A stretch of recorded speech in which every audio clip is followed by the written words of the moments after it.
Využili sme tento moment na to, aby sme aj prekonzultovali situáciu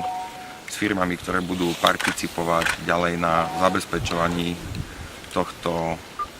tragického miesta. Taký aktualizačný moment je, že sme už obdržali všetku dokumentáciu, kde je návrh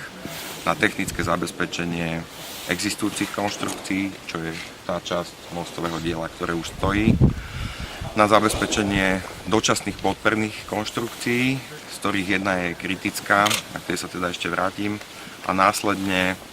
na zabezpečenie aj tých zbortených konštrukcií podperných, ktoré sú priamo tým epicentrom tej tragédie. Čo sa týka tej stojacej dočasnej podpornej konštrukcie, to technologické riešenie je navrhnuté tak, že sa odstraní riadeným odstrelom, k čomu je už odkonzultovaná technická dokumentácia aj s vyšetrovateľom, aj s hasičmi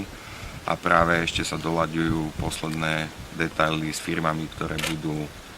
tento riadený odstrel realizovať. Chcel by som aj z tohto miesta ešte raz vyjadriť úprimnú sústrasť všetkým pozostalým